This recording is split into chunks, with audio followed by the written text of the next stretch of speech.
Welcome to Current Affairs. My name is Nathan Robinson. I am the editor-in-chief of Current Affairs magazine. I am joined today by Dr. Peter Kalmus. He is a climate scientist at NASA's Jet Propulsion Lab.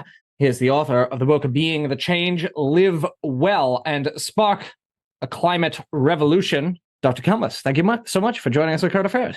Well, thanks for having me. And I should say that I'm speaking on my own behalf. That's always the disclaimer. And not on behalf of NASA's Jet Propulsion Laboratory. Correct. Unfortunately. Yeah. So, okay. Well, here, let's start with something you did write on your own behalf recently in Newsweek. You had a column where you described the current United Nations Climate Summit, COP28, as, in your words, a sick joke. As a climate scientist, you said, I'm appalled, frustrated, disgusted, losing your faith in humanity. What led you to describe the current climate summit as a sick joke?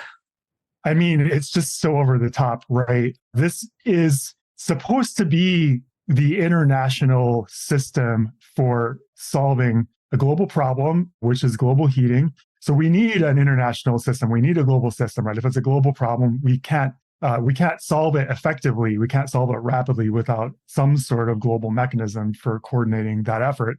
And by far the main cause is the fossil fuel industry, right? So about roughly 80% of global heating, we're about 1.3 degrees Celsius hotter than we should be on planet Earth right now, is caused by fossil fuels. And I say it's caused by the fossil fuel industry, and that's not not an elision, that's not like unintentional, because the fossil fuel industry has been spreading disinformation for about half a century. They've been colluding very systematically, hiring some of the best lobbyists and PR people in the world, spending billions and billions of dollars, forming kind of systems of oil major, the American Petroleum Institute, these think tanks, right, to do this work so that all the different fossil fuel corporations can pitch in and cooperate in this effort. And they've been blocking action by basically bribing through legalized bribery, right? Politicians by writing laws, like, for example, the state level through the American Legislative Exchange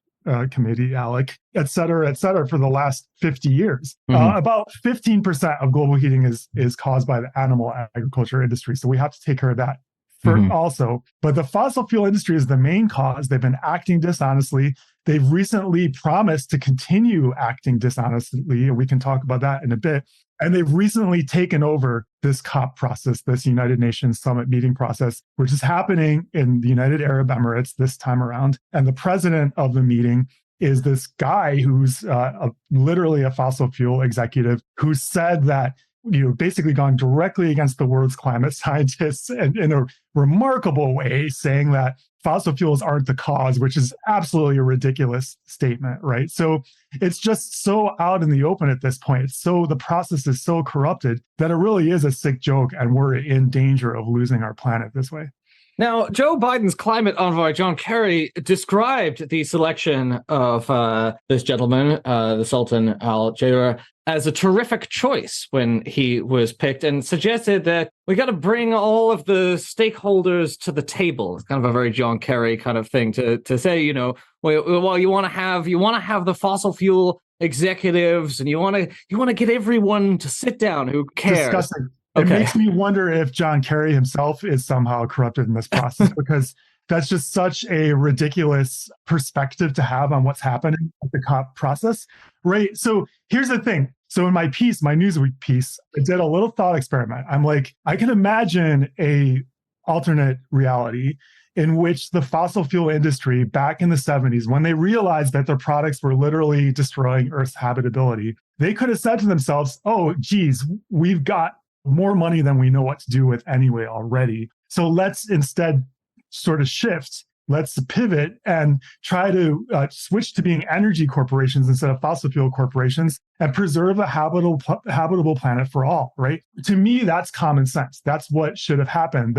But instead, they did the exact opposite. They said, we're going to do everything we can to block action and to get even richer and to keep the gravy train going for as long as we can, even though we know our own scientists have told us, and external scientists have told us. So we know that we're irreversibly destroying Earth's habitable or degrading Earth's habitability.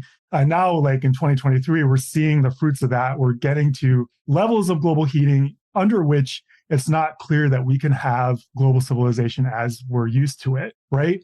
Because their dishonesty, because their lies and disinformation are so well documented. Science historians, Naomi Oreskes, Ben Franter, Amy Westervelt, other journalists and science historians, academics, there's smoking guns, there's documents going back to the 1970s. There was a 2021 testimony in which 6 fossil fuel executives went for the Congress and were asked, will you stop spending money to fund climate disinformation and blocking action? They did not agree to that. They filibustered, they hemmed and hawed, they spewed bullshit about how they're spending like, a percent of their profits on solar panels or whatever, but they would not agree to stop spending to block action and spread disinformation. And John Kerry knows all this, right? He has to know all this. So we can't pretend anymore. I mean, I haven't, since 2006, it's been clear to me that the fossil fuel industry are not acting in good faith. For somebody like John Kerry to pretend that they're still acting in good faith when they clearly are not, when they're clearly acting dishonestly, that is something that blocks action because that gives defense to the fossil fuel industry. And that allows the public to pretend, for example, that things are okay and that the process is working. And it's not working. Yeah. It's not. Because they say they take the problem seriously. And this gentleman, Sultan Al Jaber, says, oh, I'm very pleased to head the climate. We're going to find a solution together. And then, of course, it turns out, shocker of the year, that it turns out that he's been using his position as the head of the climate conference to push for new fossil fuel deals. And then, once again, everyone's shocked because he opens his mouth and spouts a bunch of denialist talking points about how maybe the science says we don't need to get off fossil fuels. Crazy. It's so out in the open and so corrupted that I, as a climate scientist, it's hard for me to articulate just how ugly and evil and horrible it actually is. And I tried to do that in the Newsweek piece. I tried as hard as I could to sort of find new language and new framings and kind of, I think language is so important in this whole process of climate denial and of, the world basically collectively acting that we can keep going business as usual, just a few more electric cars, a little bit of carbon capture, a little bit of carbon offsetting, and we'll be okay. That's not true. What we have to do is end the fossil fuel industry. That's it. Any plan for dealing with global heating and look at what's happening, right? Look at the fires and the deaths and the heat waves and the flooding. And we're on a lot of scientists who study the Amazon rainforest feel that it's already past its tipping point. I study coral reefs and I feel like they, can't be saved at levels that we've lived with them on planet Earth any longer. I also study extreme heat and I'm terrified by what's coming down the pipe there. Not to mention things like, 10 times or 100 times or 1,000 times as many immigrants coming to national borders, destabilizing geopolitics. Hits to the agriculture system, crop yield losses that are going to raise food prices, and that's also going to destabilize global geopolitics, right? So it's just, I'm almost at a loss in terms of finding words to adequately describe the corruption and the evil at COP28. Yeah, well, but one thing I like that you do, you mentioned the importance of using language very precisely and clearly, because we are sort of cutting through a forest of bullshit that is erected to prevent us from thinking clearly about the problem. I noticed that you said global heating instead of global warming because, like, warming is, that's kind of nice. It's warm. No, it's heat. This is the heat.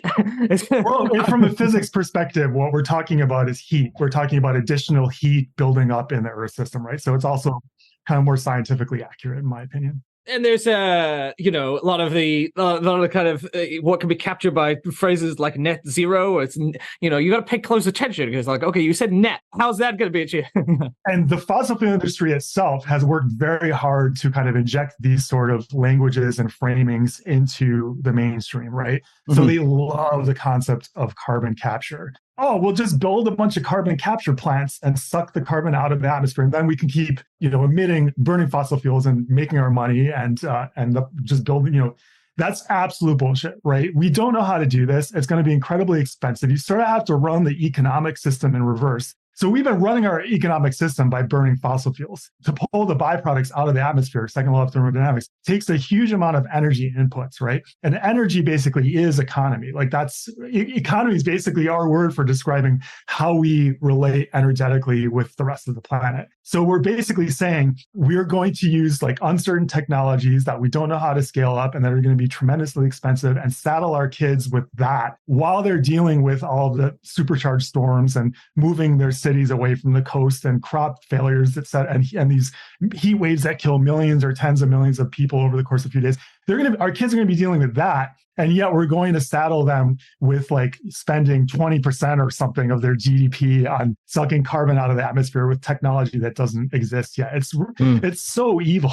It's just crazy. To go back to the conference, I mean, do you know how it ended up that this guy's the president of the conference and it's in the United Arab Emirates? And I mean, this is the UN, right? I mean, they take this problem seriously. Right. I've been wondering that too. I was hoping that you or some, a journalist could clarify that, because I know that the UN Secretary General Guterres, like he's just as he seems just as angry and disgusted as me, and yet he seems powerless to stop it. So yeah, it's a great question. I almost felt a little bit weird publishing the Newsweek piece without knowing the answer to that. But I'm like, sometimes it's just bizarre. I mean, it's really bizarre. Absolutely everything I wrote, but I was wondering that. I'm like, as I was writing, I'm like, how does that happen? You think, who approved this? Who said this? Who said this was okay? But I mean, obviously the Sultan is the head of an oil company. As you said, they have a record. We know what they do. They have a financial interest. We know that, you are trying to get them to give up profits that they would like to keep in the short term. I can understand where they are coming from because they have a pathological desire to make money. All right. That's all they want. Yeah. Right. And that's evil in its own way. What I don't understand is, I mentioned John Kerry, but the Biden administration generally, they tout the Inflation Reduction Act. They've got, new methane rules they're really proud of and what have you. But they're also, at the same time, they've been recently kind of boasting that oil production in the United States is hitting record highs. It's like they're driving a giant, diesel truck down the highway at 100 miles an hour, and they're just putting the tiniest tap on the brake, but they're pushing down as hard as they can on the accelerator, right? It doesn't make any sense at all. It's like, I think there's a broad lack of awareness. I just don't get this because it's so obvious. There's a broad lack of awareness that the cause is the fossil fuel industry, and that you can't, like a few more EVs, it's not going to solve the problem. Like you have to directly address the root cause, which is the fossil fuel industry. And if you're expanding that, you're going to outpace production of solar panels and wind farms. And we need those things because we're humans, we're animals on Earth. Unfortunately, we've gotten used to this tremendously energy intensive lifestyle, and we're going to have to ramp down. I would argue that we need to transition to emergency mode, use somewhat less energy so that we can ramp down fossil fuels faster. But we need some amount of energy to live, just like any other species. And that's going to have to come from non-fossil fuel sources like solar and wind and nuclear and geothermal, but mostly solar and wind probably. So we do need to ramp those up, but we're already in such a deep emergency at 1.3 degrees Celsius. We're careening past 1.5. I don't see any possible. Let's be real. We are not going to keep global heating to 1.5 degrees Celsius, despite all the rhetoric of recent years. If somehow humans vanished from planet Earth, the Earth system would likely not go past 1.5 degrees Celsius. But even if humans agreed that we were in a climate emergency and we had to do everything possible to get out of it, and we're in that alternate universe where the fossil fuel industry was acting in good faith and partnering with us to help us transition as quickly as we could, even then, I would say there's no possible way we could get past, that we could stay under 1.5 degrees Celsius. And then think of the political quagmire and all the disinformation and the fossil fuel industry doing everything it can to block us, and the Republican Party saying that it's still a hoax, and all of the people in the United States that just care, even people that do think about climate change perhaps, but just want the cheapest possible gas, right? It's just such a clusterfuck, for lack of a better word, that there's no way we're staying, no social/political way we're staying under 1.5, which we should all be grieving deeply. It's going to be I think it's going to be much, much worse than almost anyone recognizes, even 1.5. And we're going to go past that. And I'm not a doomer. I'm fighting as hard as I can. I know you're not. I've been arrested several times to try to raise urgency about this. So I'm not sitting on my couch in despair. I also think these narratives, these false hope narratives, like we still have a chance to keep it under 1.5. It's going to be fine. We just need a few more EVs. Carbon capture is going to work. Carbon offset. This is all bullshit, false hope narratives, which are preventing people from getting out and doing the real work and fighting the real fight. Because this is a fight. People are already dying, and the number of people that die per year is going to start, I'm afraid, going to start going through the roof. So I think this is a class war, essentially, right? Now, you mentioned the number of people dying going through the things that we're facing. I just want to note here that one of the most absolute common talking points, I just read it in the Wall Street Journal again today, is, but deaths from heat versus deaths from cold. There's so many more deaths from cold than deaths from heat. And so actually, they almost imply it's going to save lives. It's sure going to be, we're going to look back at the period when there are more deaths from, there's not that many deaths from either right now, but we're going to look back at this period. So it's kind of it's a noisy thing. It's not a very meaningful comparison. In a few years, we're going to look back at this period and we're going to wish that we still had years where there are more deaths from cold, because there's a trend here, right? Those people we're at the beginning. Those people are fucking idiots who say that because they don't understand trends. A trend is basically a chart, like some variable where you have an escalator going up over time or going down over time. That's a trend. It's like any second grader should be able to understand what a trend is. And yet somehow we as a society collectively and as pundits on the right, for example, do not seem to understand the most basic idea of a trend. The more fossil fuel we burn, the hotter planet Earth gets, the worse heat waves are going to get, the worse humid heat is going to get, and the more people are going to die. And it's going to get, I think, as you start to get to the limits, these thresholds of sort of human survivability, the amount of deaths does not go up in a linear fashion. It goes up extremely quickly, right? Mm-hmm. Now, you said those people are idiots. I agree with you. However, and I don't expect much for the Wall Street Journal op-ed page and Bjorn Lomborg. However, it's incredible. Oh, man, that guy is so anti-science. His cherry picking is just... he might be the most evil person on the planet because he's a smart guy, but yet he's dedicated himself to manipulating statistics carefully in ways people can't. He 1000% knows what he's doing and he knows what the truth is, and yet he's using his smart brain to cherry pick and to make it look like he's scientifically accurate and fool the public when he would be laughed out of any scientific institution or worse. He's deeply, deeply unethical. It's hard for me to understand how any human can be so unethical as that. But I was going to say, there are people like that I don't expect much from. But then there are people who really are, you would think intelligent, perceptive people who end up saying things or really not grasping the situation. So you just retweeted someone critiquing the physics explainer, Sabine Hossenfelder. And she said, I'll just quote her, "Lots of climate activists urgently need to wake up and accept that the only realistic way to limit global warming is massive amounts of carbon dioxide removal everywhere all at once, and that will make it possible to continue using fossil fuels." Absolutely unbelievable. Straight out of the fossil fuel industry. I don't know who she works for, but that's exactly what the fossil fuel industry wants people to believe. And it's just incredibly wrong. It's I don't know. It's as wrong as saying 2 + 2 = 5. It's just insane. I don't know. The cause is fossil fuels, right? The cause is burning fossil fuels, emitting carbon dioxide. You also emit methane molecules, that CH4, from the process of dredging the fossil fuels up out of the earth. Mainly there's other greenhouse gases, but those are the two biggest molecules going into our atmosphere, building up in our atmosphere and trapping outgoing infrared radiation, which has to get to space to counterbalance the incoming energy from the sun. If you reduce the amount of infrared radiation streaming out into space, because some of it's hitting and interacting quantum mechanically with these fossil fuel combustion products and fossil fuel extraction byproducts, methane and carbon dioxide, some of those infrared photons get re-radiated back down to Earth. They don't get out to space. So the same amount of energy is coming from the sun, but you got less energy getting out into space. So obviously the planet heats up. And then when it gets hotter, it's sending out more infrared photons. So eventually you will get back into energy balance. But the planet will be hotter. And that's what's driving all of this craziness. And if you can't see this craziness yet, even if you're a Republican, like, I don't think I understand how the human brain works, like how it's able to dissociate stuff that's right in front of your own eyes. Things getting hotter, your garden changing. You can't grow stuff that you used to grow. If you're a farmer, you definitely understand that something's changing. Yeah.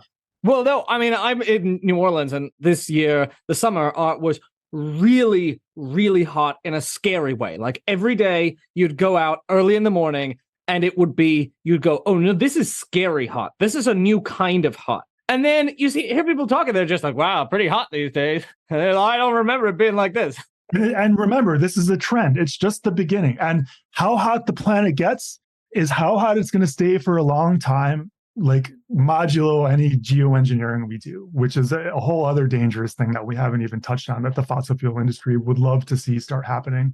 Basically, just putting up a bunch of sulfate pollution up in the atmosphere so that you block out some of the sunlight, and then you can keep burning fossil fuels. But what happens then is that eventually for whatever reason, you can't keep flying those planes anymore, and then the Earth suddenly spikes in temperature, and it's called termination shock, and it's a terrible idea. There's one thing people take away from this, and it's the thing that I hammer on over and over again because it's the bedrock for this whole thing. Fossil fuel industry is the primary cause. The next secondary cause is 4 times smaller than the fossil fuel industry. It's 80% fossil fuel industry, 15% industrial animal agriculture. We should end that too. But the cause is the fossil fuel industry.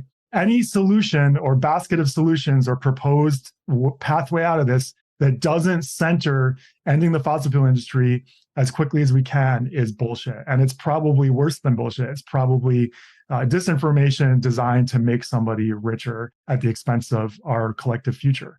Yeah, I'm glad you're hammering on this, because when I hear, again, a Democratic administration going like, we've increased oil production to record levels, you're like, do you get... And again, to go back to like the accelerator being pressed to the floor while the brake is barely being tapped, we spend a lot in this country on the military. The climate components, the kind of like proposed funding for climate mitigation in the Inflation Reduction Act comes out to about 6% per year of what we spend. It's a 10-year bill, right, the IRA, but if you annualize it, every year we're spending about 6% on climate mitigation of what we spend on the military. So let that sink in. A habitable planet to this administration is basically worth 6% of military spending. Mm-hmm. Which is actually kind of a source of hope for me, because if humanity decided to like really get serious about this and came together and said, this is an urgent issue, like we are in the process of losing our planet, which we are, that's a euphemism, that's shorthand for saying we're losing the habitability of our planet, or the ability of our planet to support global civilization, to support 8 billion humans. We are losing that. We're in the process of losing that. If humanity made it a priority to stop that process, we would stop it really quickly. But unfortunately, that has a prerequisite, which is taking power and resources and money and wealth away from the billionaire class and from the fossil fuel industry. And so those billionaires and those fossil fuel executives and lobbyists and all the people that are milking that industry are doing everything they can to stop action, which is really sad. Like, it's a really sad sort of statement or reflection on humans, that, or at least on this particular human society, this capitalist, this way of which grows directly out of indigenous genocide, slavery, etc. Right? So this, what we're experiencing now, the billionaire class, the fossil fuel industry, this fetishization of profit above all else. Like, the only thing that matters is the quarterly profits, right? They don't even factor in, they dissociate, they turn a blind eye to what's happening to planet Earth and say it's a hoax and spread disinformation, right? Let me just say, I guess I think humanity has a lot of self-reflection to do. I'll leave it at that. You're listening to the Current Affairs podcast from Current Affairs magazine in New Orleans, Louisiana. Current Affairs is a registered 501c3 non-profit organization, and we depend entirely on reader subscriptions and donations. You'll notice we have no ads, no mattresses, no recruiters, no sports betting. If you can help us in our mission to build independent progressive media, please visit currentaffairs.org/donate to make a donation, or currentaffairs.org/subscribe to subscribe to our beautiful print magazine. Thank you so much for supporting our work. Now, back to the program. You were talking earlier about the kind of cognitive dissonance. Why don't people notice this? And one of the things you do in your book so well is that you help us to try and think more clearly, like look around you, think about what energy is, think about how things work, think about what is happening here, think about what you're emitting when you do things. And you have that nice mixture of like a call to action. There's always, as particularly we on the left are often skeptical of like individual change versus like changes in consumer choices versus activism. But you're like, no, let's change our individual lifestyles in order to think about and understand like what we are doing and the effect that it has. It's a great thing to do. I find it really fun. And I thought that would catch on. Like, people would be like, oh yeah, makes sense. Let's do that. And let's also be activists. I kind of realized that it's not catching on. So like I have my new framing is, all right, if you're going to get on a plane. I don't think it's a great thing to do, but go ahead and do it. But then, be an advocate or an activist, speak out really strongly that we have to end that entire system of commercial aviation. Be like, we're all addicted to flying. So we have to kind of like ramp down that entire system in a sensible and equitable way so that we can kind of protect ourselves from ourselves, right? And I didn't really quite finish my thought. The prerequisite for ramping down the fossil fuel industry, right, is to have sort of a redistribution of wealth and power.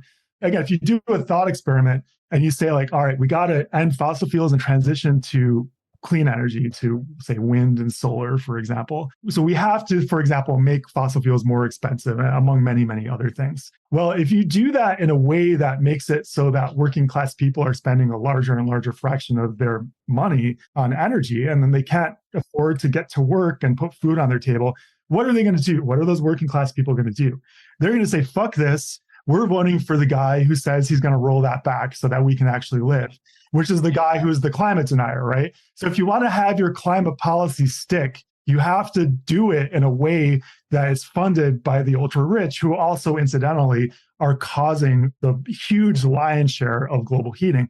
And then that works within the United States, but that also works in an international sort of context too, right? The developing nations are going to say, if you guys don't give us loss and damages, you caused this, rich nations. We're still trying to develop. You owe it to us to help us like leapfrog over fossil fuels and get to clean energy. So that's loss and damages. Also, like we're dealing with all of the disasters, that you guys have caused. So until the rich nations can do that, the developing nations are not going to pitch in as energetically as they otherwise would. And they're going to. So this is why equity is not optional. The left obviously loves the idea of fairness and equity, but even anyone, whatever their political views, who wants a habitable planet should realize that we have to take power away from the ultra rich. Right. As a practical matter, right? Yeah. One of the talking points the Sultan used was he said, please show me a roadmap for a phase out of fossil fuels that will allow for sustainable socioeconomic development, unless you want to take back the world back to caves. But I think it is important that we do have a roadmap for sustainable, as he says, sustainable socioeconomic development. And we can show that to people and knock down that talking point. Yeah, well, this is a very complex thing. It's not my area of expertise. You should definitely talk to Jason Hickel. He wrote an excellent book called Less is More. In my view, coming out of extractive capitalism to sort of like a non-growth economic model that doesn't depend on an exponentially growing economic system, it's just like a basket of dozens or maybe hundreds of policies that move the goal of the system. The goal of the system is very important in terms of how that system behaves, right? Currently, the goal of the system is as much economic growth as possible and as much growth in capital for the ultra rich as possible. That's what extractive capitalism is. And that's the only goal of the system. It does not care about equity. It does not care about poor people's lives or their health care or the fact that they have access to food. It does not care about a habitable planet. It does not care about young people or future generations a bit. All it cares about is profit, and profit for the ultra rich, especially economic growth, profit for the ultra rich. If we have policies, if we change the goal of the system to flourishing for all and a healthy planet. So flourishing for all includes a healthy planet as a subset, because flourishing for all means future generations as well. If that's the new goal of the system, flourishing for all,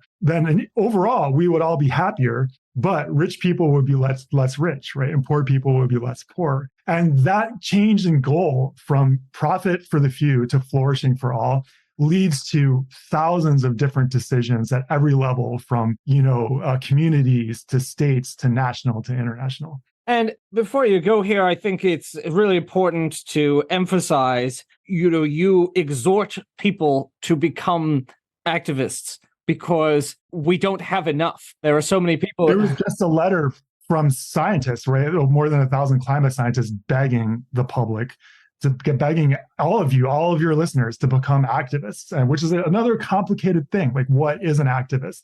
I would say it's someone who takes risks, because we need to change social norms, and changing social norms don't really change on their own. They change when we as humans take risks and kind of like go outside or against those social norms. Yeah. I mean, as you emphasized, you're not a doomer. Just because we're blowing past the 1.5 degree target does not mean that we can't prevent a huge amount of destruction and suffering. But the choices we make right now in this generation are going to determine the fates of many, many, many beings on this planet in years to come. Exactly. We're heading deeper into the sixth mass extinction, for example. Yeah, I'm not a doomer. I'm a realist and I'm a fighter. And I've realized that we are it's not a war that involves bullets and shells and bombs yet, although with political destabilization, it could get there, right?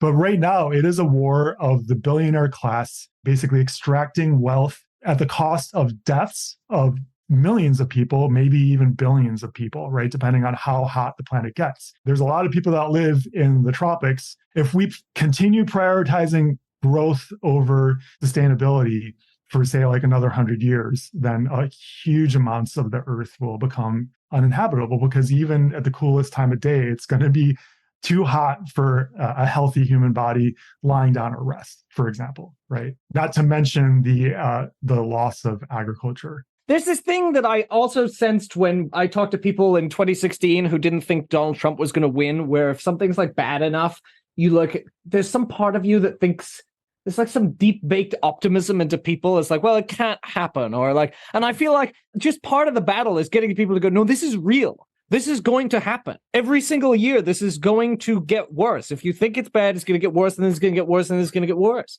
It's possible that my view is kind of colored by the fact that I started out as an astrophysicist, so I don't take this habitable Earth for granted. I know that a planet in this habitable zone of temperature is exceedingly rare in the galaxy and in the universe. The laws of physics don't guarantee that it's going to stay habitable no matter what we do. In fact, the laws of physics guarantee that it's going to get much too fucking hot if we keep burning fossil fuels, right? So pardon my language, but I don't know what it's going to take. Like, I'm really disappointed, because I thought that at this level of heating, at this level of obviousness, at this level of disaster, that everyone would wake up and realize that none of our hopes and dreams will come to fruition if we don't have a habitable planet. That was one of the things I thought was most profound in Don't Look Up, where when the asteroid appears in the sky, the denial actually gets worse. Yeah, I really think that this COP28 and the Sultan guy and the United Arab Emirates and the way they're saying things like, oh yeah, to limit global heating damage, the path is not ending fossil fuels, which is just ridiculous. It's actually beyond, in some ways, anything in Don't Look Up. It's like if they were trying to get the asteroid to hit the Earth. Exactly. Yeah, it's exactly like that, right? Yeah, that's it. That's the analogy. Instead of just not diverting it. Exactly. It's like, what can we do? Oh no, it's gone, of course. Let's bring it back towards headed. Yeah, it's as if the asteroid was like just going to barely miss Earth, and they like made sure that it hit it. This was especially a solvable problem, if we'd started 50 years ago, but here we are. It's so sad too. I mean, I've got 2 teenage boys, and I just feel so sad and sort of powerless as a father. Like, I have deep instincts to protect them, and I see what's coming, and it just destroys me, and it makes me fight harder, to think about that. But it's also like, I don't know. I'm a climate scientist. I thought that the way it was supposed to work, again, this is probably in that alternate universe where the fossil fuel industry doesn't destroy our planet for their short-term profits. I mean, those executives are going to be just as dead as anyone else, pretty much, if there's political. They have kids. What are they doing? Yeah, I don't understand. It's evil. Okay, maybe this is a good note to end on. I think the public tends to think that billionaires are smarter than the average person. I would say that they're far more foolish and ignorant than the average person. They're psychopaths, maybe. Maybe they're just stupid as fuck. I don't know. But whatever the reason, they are taking us into 10 million years of a degraded planet, right? They're basically selling the entire future of humanity for a little bit more money. And they already have more money than they know what to do with. I mean, they build rockets in the shape of penises and like dirigibles to go down. Like, it's insane. Like, what is wrong with them? Like, it's a mental illness. They're not smarter than everyone else. They're just much more mentally ill. So we have to take power away from them. It's like the toddlers are in charge. Like, imagine toddlers in charge of nuclear weapons, like being able to press the launch button. You would fucking take that toddler away. I would trust the toddler over Elon Musk. They're somehow emotionally, relationally stunted morally, ethically stunted human beings. We need to be better, and we have work to do. We have to build power as a movement, and then we have to revoke the social license for fossil fuels and put those executives behind bars, essentially. Well, we wish you the very best of luck, Peter Kalmus. The work couldn't be more urgent. We here at Current Affairs appreciate what you do. Peter Kalmus can be found on Twitter at Climate Human. His book is Being the Change, Live Well and Spark a Climate Revolution. You should also read his recent column in Newsweek about the COP28 conference. Dr. Peter Kalmus, thank you so much for joining us on Current Affairs today. Thank you so much.